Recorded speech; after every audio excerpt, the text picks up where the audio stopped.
Merci de votre fidélité et bienvenue dans cette édition à tous ceux qui nous suivent depuis Paris, Bruxelles, Abidjan et Dakar grâce au bouquet de Canal+ et sur notre page Facebook. Voici le contenu de cette édition. La journée mondiale de l'aide humanitaire a été célébrée le dimanche dernier autour du thème « Les civils ne sont pas des cibles ». L'objectif est d'attirer l'attention des groupes armés qui empêchent souvent les humanitaires à œuvrer auprès des personnes victimes de l'insécurité. La ministre en charge de l'action humanitaire, Madame Virginie Mbaïkoa, lance ici un appel pour la libre circulation des humanitaires dans l'arrière-pays de la République centrafricaine. Suivez. Je voudrais déjà avoir une forte pensée pour toutes les personnes qui sont tombées en allant porter assistance aux autres. D'abord, cette journée a son sens à partir de là.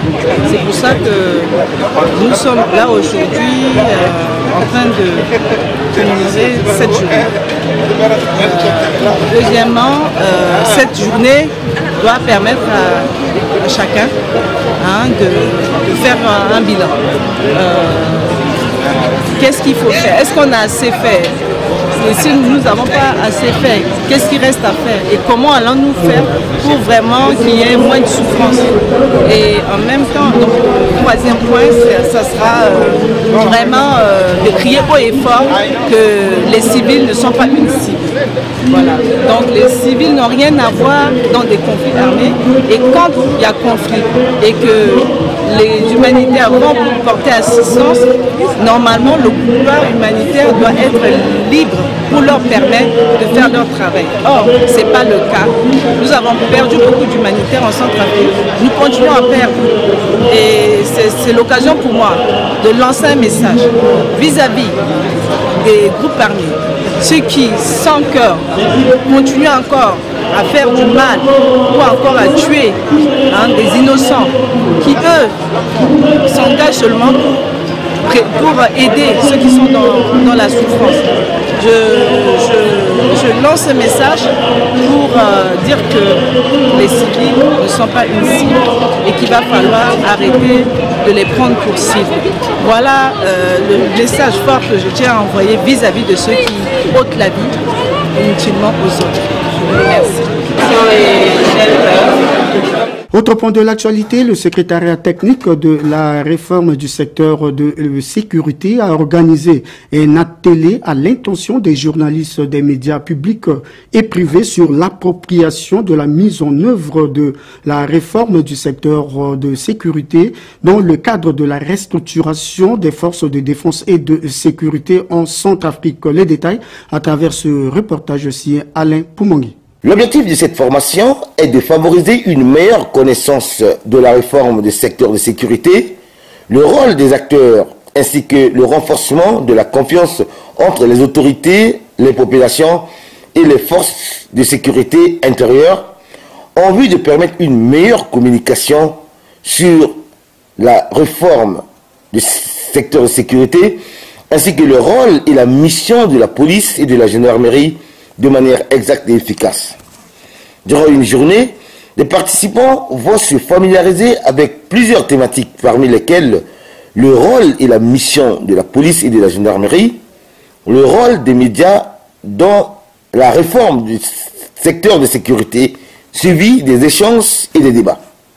Les travaux de cet atelier ont été ouverts par le ministre conseiller spécial à la présidente de la République, au DDR, RSS et RN, M. Jean-Louis Sako, assisté du représentant de la MINUSCA, M. Kenneth Bloch.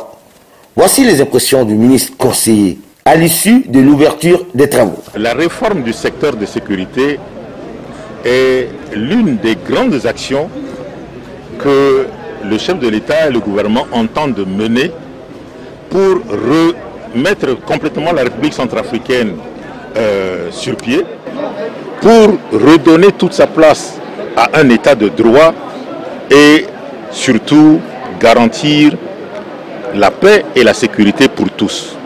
Gage ce qui permettra donc de promouvoir le développement et la relève socio-économique du pays après les différentes crises. Ce n'est pas pour rien que Vous vous rappelez que le forum de Bangui, qui était cette grande assise nationale, qui a regroupé tous les fils et toutes les filles du pays, de Bangui et de l'arrière-pays, a décidé que le gouvernement s'attelle à réformer le secteur de la sécurité. C'est vrai que nous avons le DDR, c'est vrai que nous devons parler de dialogue et de réconciliation nationale, mais tout État digne de ce nom doit disposer de l'un de ses attributs les plus importants, à savoir son secteur de sécurité digne et efficace. De ces efforts qui sont faits dans le domaine de la réforme de sécurité et pour lequel nous pensons qu'il n'y a nul autre ambassadeur meilleur que les médias pour porter haut et loin vraiment toutes ces informations et tous ces éléments afin de faire participer et de faire bénéficier le plus grand nombre de citoyens à cette initiative du gouvernement. Les membres de l'équipe mobile de l'unité d'exécution du désarmement, démobilisation, réinsertion et rapatriement des ex-combattants DDRR sont en séminaire de renforcement de capacité avant leur déploiement dans les zones ciblées. Le directeur du centre de coordination de la mise en exécution du DDRR, le capitaine Guy Silver Ngoni, donne ici des précisions sur l'importance de cet atelier. Suivez. Sur l'équipe mobile, nous avons la formation que nous donnons aujourd'hui, c'est juste pour développer la capacité des membres des équipes mobiles qui travaillent avec nous, de travailler en équipe. Comme vous le savez, ils viennent de différents services. Il y a des magistrats, des médecins, des infirmiers et autres, des militaires également. Tout cela, il faut les regrouper et tirer une certaine substance. Ils sont au nombre de 44, constituant une équipe mobile. Et nous, à la fin, ce que nous voulons, c'est que ces équipes puissent travailler selon les principes du DDRR. Cette formation est axée sur la connaissance sur la stratégie du DDR. Nous allons leur montrer ce que c'est qu'une équipe mobile.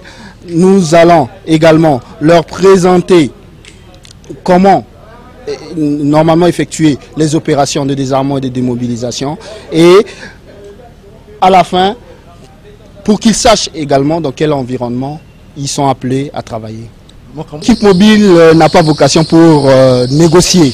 La négociation, c'est fait par ceux qui sont faits pour cela. Nous partons, c'est-à-dire une équipe mobile est faite pour partir désarmer et démobiliser les ex-combattants.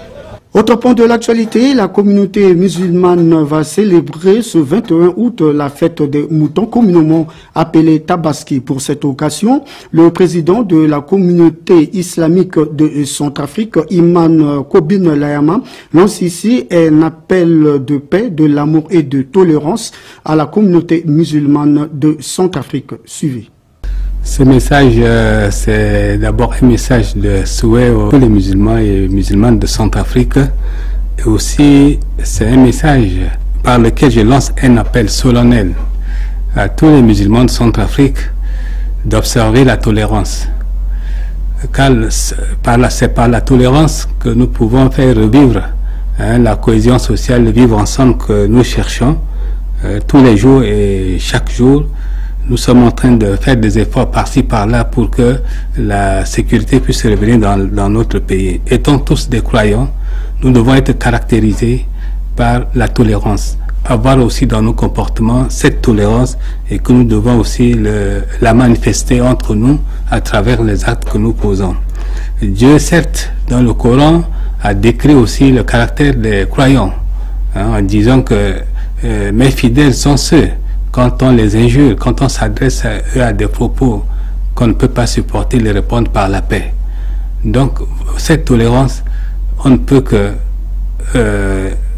le chercher, on ne peut que s'efforcer à la cultiver dans nos comportements de tous les jours, parce que notre pays est en train de traverser une crise très profonde. Et que j'ai placé la fête de cette année, la Tabaski cette année, sous le signe de la tolérance. Parce que quand on tolère, on pardonne. Quand on ne pardonne pas, on ne peut pas tolérer. Le pardon va de pair avec la tolérance. Donc, nous devons vraiment prouver cette tolérance-là entre nous, la partager, vraiment faire de sorte que la paix puisse revenir dans notre pays. La tolérance faisait partie aussi du caractère du prophète de l'islam. Quand on lit l'histoire de la Mecque, quand les musulmans étaient persécutés par les païens, il était toujours tolérant. Les gens voulaient qu'il donne une réponse dent pour dent, œil pour œil. Pour lui, c'était le non. Un non catégorique. Il disait très souvent à ses fidèles, à ses apôtres, ils auront une récompense auprès de leur Seigneur, parce qu'ils sont en train d'être persécutés pour leur foi. Donc, vraiment, cette tolérance-là, c'est ce que le bon musulman doit vraiment la mettre en pratique dans ses comportements. Donc nous devons vraiment nous distinguer, le bon croyant se distingue par le pardon, par la tolérance. Sans tolérance, on ne peut pas se dire croyant. Voilà la quintessence de ce message que nous voulons lancer, nous voulons donner à tous les fidèles de Centrafrique et plus exclusivement aussi aux musulmans de Centrafrique qui célèbrent aujourd'hui cette fête de Tabaski. Et je cite, je ne manquerai pas aussi de nous rappeler de certains versets du Coran par lesquels Dieu nous exhorte en disant ceci: ceux qui refoulent leur colère et qui pardonnent aux gens, et Dieu aime les gens de bien. Donc Dieu aime les gens qui font que du bien. Le Coran, chapitre 3, verset 134. Dieu nous dit encore au chapitre 7, verset 190 ceci: Dieu le Tout-Puissant exige ce qui est aisément supportable, ordonne le bien communément reconnu comme tel, et il nous demande aussi de nous détourner des insensés. Donc, le prophète n'a pas manqué dans ses enseignements à recommander aux musulmans en disant ceci: Dieu est doux et il aime la douceur en toutes choses. Il nous dit encore, ce prophète bien-aimé de Dieu, en disant ceci: le jour de la résurrection, Dieu aimera que ceux qui sont bons, tout ce qui est bon, et tous ceux qui sont bons. Donc, cherchons à être bons, des bons croyants, des bons fidèles dans nos comportements, dans nos actes, dans notre pensée, même notre manière de voir, notre manière de parler. Nous devons chercher à être bons pour que Dieu puisse nous accepter le jour où nous allons le rencontrer. Voilà la quintessence de ce message pour ce mois, pour cette fête de Tabaski. Un autre point de l'actualité dans ce communiqué, le gouvernement se démarque de l'organisation d'une prochaine réunion à Khartoum au Soudan pour la recherche de la paix en République centrafricaine et réitère par la même occasion son attachement à l'initiative de l'Union africaine pour l'organisation d'un dialogue entre le gouvernement et les groupes armés. Ce communiqué est lu ici par M. Kevin Dimitri Yalangba, membre de la cellule de communication du porte-parole du gouvernement. Suivi. Communiqué gouvernemental. Le gouvernement note depuis quelque temps qu'il est évoqué à nouveau l'organisation d'une éventuelle réunion de Khartoum pour la recherche de la paix en RCA. Le gouvernement fait savoir qu'il n'est pas à l'initiative d'une telle éventuelle démarche et réitère son attachement à l'initiative de l'Union africaine pour la paix et la réconciliation en République centrafricaine, qui demeure l'unique initiative à laquelle il a adhéré. Le gouvernement rassure l'opinion publique nationale et internationale qu'il n'y a aucune ambivalence sur cette question et qu'il travaille activement à la réussite de l'initiative de l'Union africaine pour la paix et la réconciliation dans notre pays. Pour le bureau du porte-parole du gouvernement, Kevin Dimitri Yalangba, je vous remercie. Et puis, notre invité, l'invité de la rédaction de cette édition est le ministre de la Communication, Ange Maxime Kazagui, porte-parole du gouvernement, avec le directeur général de Télé Centrafrique, M. Alfred Ngoy Bengue. Il a apporté des éclaircissements sur cette réunion de Khartoum au Soudan pour la recherche de la paix en République centrafricaine. Suivi. Monsieur le ministre, bienvenue sur ce plateau de Télé de Radio Centrafrique. Les Centrafricains, nos auditeurs, nos téléspectateurs sont très exigeants maintenant ils veulent savoir davantage sur ce qui se passe concernant leur pays. Alors, ils veulent également, ils souhaitent vous entendre sur l'initiative de paix de l'Union africaine, mais spécifiquement sur l'initiative de Khartoum. Alors, qu'est-ce qu'il en est exactement? Je vous remercie de m'interpeller sur cette question. Cela me donne en fait ainsi l'opportunité de faire quelques clarifications. L'initiative de paix de l'Union africaine, j'en ai parlé à suffisance, vous le savez, lors d'une de mes dernières conférences de presse, et particulièrement lors de ma conférence de presse conjointe avec, je crois, nos amis de la MINUSCA. J'évoquais à cet effet que cette initiative dont notre gouvernement, bien sûr, est porteuse, a été formulée par les partenaires de la République centrafricaine dans le but de permettre au gouvernement et aux groupes armés d'entamer un dialogue avec un objectif précis et clair qui est de faciliter le désarmement pour arriver à la sécurité et à la paix. Dans un dialogue avec ces deux parties, l'une et l'autre, ce qui a expliqué le format des discussions telles que cela a été proposé. Et vous le savez, il a été dit par tous, et tous se sont accordés, toutes les parties prenantes, j'entends, pour que l'initiative de paix de l'Union africaine soit à présent l'initiative unique que nous suivons tous pour aller vers le dialogue et la paix. Maintenant, la République centrafricaine n'est pas seule. Elle a des amis à travers le monde qui, eux aussi, souhaitent que notre pays atteigne rapidement cette paix tant recherchée, et des amis, ici et là, proposent des initiatives, nous aident et essayent de nous accompagner. Et c'est ainsi qu'à un moment donné, nous avons entendu parler d'initiatives de Khartoum,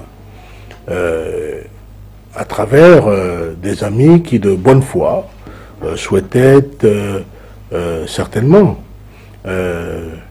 apporter une contribution à une stabilisation, à une pacification de notre pays. Le gouvernement de la République centrafricaine, au moment où ces derniers jours, nous entendons parler à nouveau d'initiatives de Khartoum bis, si la première avait eu lieu,